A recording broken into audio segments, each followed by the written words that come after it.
ഇത് താരീഖാണ്. അല്ലാഹു സുബ്ഹാനഹു വ തആല ദീനുൽ ഇസ്ലാമിനെ മനസ്സിലാക്കി കൊടുക്കാൻ ഉപയോഗിച്ചൊരു മീഡിയ താരീഖാണ്. ബഹുമാനപ്പെട്ട റസൂലുള്ളാഹി സ്വല്ലല്ലാഹു അലൈഹി വസല്ലം തങ്ങളുടെ വ്യക്തിത്വമായിട്ട് റബീഉൽ അവ്വലിന് വലിയ ബന്ധങ്ങളുണ്ട്. ഈ ബന്ധത്തെ പരിഗണിച്ചുകൊണ്ട് അഷ്റഫുൽ ഖൽഖിനെ പരിചയപ്പെടുത്തി കൊടുക്കാൻ റബീഉൽ അവ്വൽ മാസത്തെ പരിഗണിച്ചു ഉലമാക്കൾ. അതിൽ കഴിഞ്ഞ വേറെ ഒന്നുമല്ല, ഒരു ഇബാദത്തിന് വേണ്ടിയിട്ട് ഉലമാക്കളെല്ലാം കൂടി റമദാൻ മാസത്തിൽ നോമ്പിരിക്കും പോലെ റബീഉൽ അവ്വൽ ഇരിക്കട്ടെ മൗലൂദ് ഒരു ഇബാദത്ത് ഇല്ല. വല്ലാഹി പൂർവികന്മാരായ ഉലമാക്കൾ ചെയ്തിട്ടില്ല. ഇന്ന് നിലവിലുള്ളവർ എന്തൊക്കെ തൊഴിലാളം ചെയ്ത വേറെ കാര്യം. പൂർവികന്മാര് മനസ്സിലാക്കി എത്രയേ ഉള്ളൂ. അഷ്റഫുൽ ഖൽഖിന്റെ വ്യക്തിത്വം വിശദീകരിക്കാനും നബിതങ്ങളുടെ ബാല്യകാല ചരിത്രങ്ങളും മറ്റും വിശദീകരിക്കാനും പറ്റിയത് റബീഉൽ അവ്വൽ മാസമാണ്. എന്തുകൊണ്ട്? അല്ലാഹു സുബ്ഹാനഹു വ തആല അഷ്റഫുൽ ഖൽഖ് തങ്ങളുടെ ജീവിതത്തിലെ വ്യക്തിപരമായ പല സംഭവങ്ങൾക്കും റബീഉൽ അവ്വലിനെയാണ് തെരഞ്ഞെടുത്തിരിക്കുന്നത്.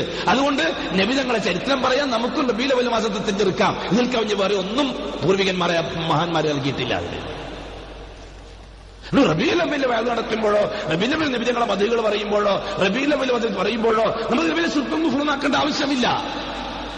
അതിന് തെളിവുണ്ടായത് അങ്ങനെ. എന്റെ ബഹുമാനമുള്ളവരെ, ഒരാൾ കോൺക്രീറ്റ് ബിൽഡിംഗ് എടുക്കുക, കമ്പിയും സിമെന്റ് എല്ലാം കൂട്ടിയിട്ട് വെച്ചിട്ട് പോയി ചോദിക്കുക അയാളോട്, നിങ്ങളെ വീടുണ്ടാക്കുകയാണോ? അതെ. സിമെന്റും കമ്പി കൊണ്ട് വാർക്കുകയാണോ? അതെ. നിങ്ങൾ മുസ്ലിം അല്ലേ? അതെ. മുസ്ലിമായി നിങ്ങൾക്ക് ഇത് ചെയ്യാൻ അനുവാദമാണോ? എന്താ കാര്യം? റസൂലുള്ളാഹി സ്വല്ലല്ലാഹു അലൈഹി വസല്ലം തങ്ങളുടെ കാലത്ത് കമ്പിയും സിമെന്റ് ഉപയോഗിച്ചിട്ട് ബിൽഡിംഗ് എടുത്തായിട്ട് തെളിവില്ല. അഥവാ തെളിയിച്ചാൽ 1 ലക്ഷം റുപ്യ തരാം എന്ന് പറഞ്ഞാൽ എനിക്ക് പിരാന്തം തരാണ്ട് വേറെ എന്താ പറയുന്നത്? എന്താ പറയാ?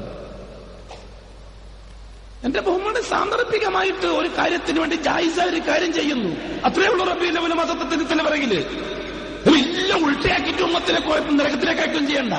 അത്രയേ ഉള്ളൂ അതിന് വിഷയം. ദുൽഹജ്ജ് പോലെയോ മുഹറം പോലെയോ റമദാൻ പോലെയോ പരിഗണിക്കുന്നേ ഇല്ല ഉലമാക്കൾ റബീഉൽ അവ്വലിനെ.